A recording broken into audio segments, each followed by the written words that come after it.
Bien, Monsieur Bazin, vous semblez être l'unique dépositaire de la voix de l'opposition aujourd'hui, donc je vous donne la parole.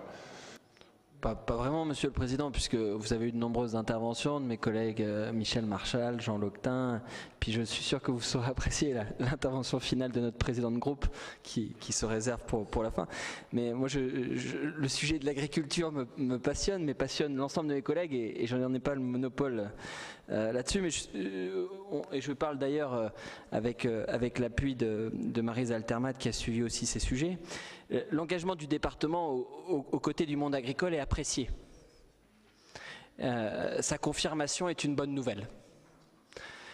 Nous tenons à saluer en particulier la mobilisation d'une aide exceptionnelle à hauteur de 400 000 € pour les éleveurs meurthe-et-mosellans pour atténuer les conséquences sans précédent depuis 1959 de la sécheresse sur l'ensemble du territoire et notamment sur leur autonomie fourragère. C'est pourquoi nous soutiendrons pleinement ce rapport, Monsieur le Président.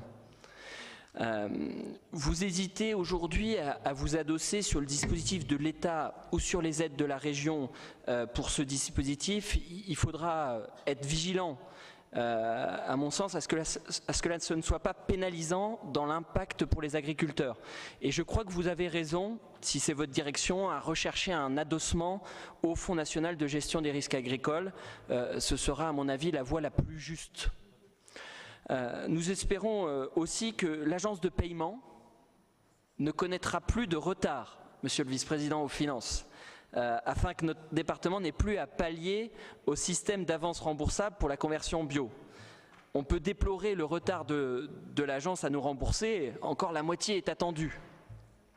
Concernant le groupement départemental sanitaire, le réabondement de 40 000 € par notre collectivité est le bienvenu. Eu égard à la situation du laboratoire vétérinaire et alimentaire départemental de Meurthe-et-Moselle, dont la subvention équilibre a été amenée à 360 000 € en 2019.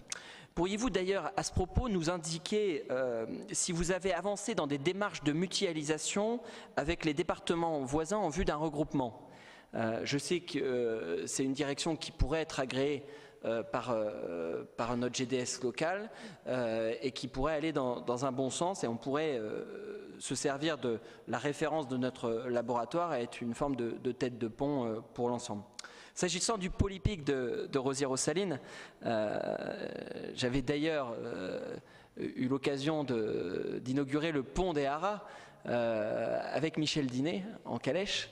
Et donc ce polypic, je salue la budgétisation de 60 000 € qui correspond au produit des redevances perçues auprès de locataires du site, comme c'est mentionné. Alors ça me fait plaisir suite aux différentes questions d'actualité sur le sujet.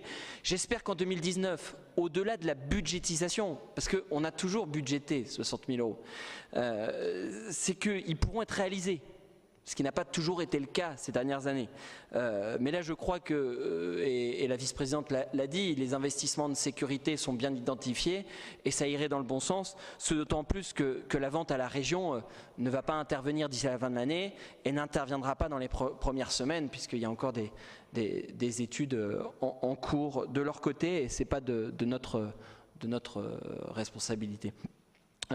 Donc nous soutiendrons les efforts faits pour les victimes de la sécheresse, la sécurisation du polypic, le groupement départemental sanitaire, en votant pour ce rapport. Et c'est tout le groupe qui s'associe à ce soutien massif.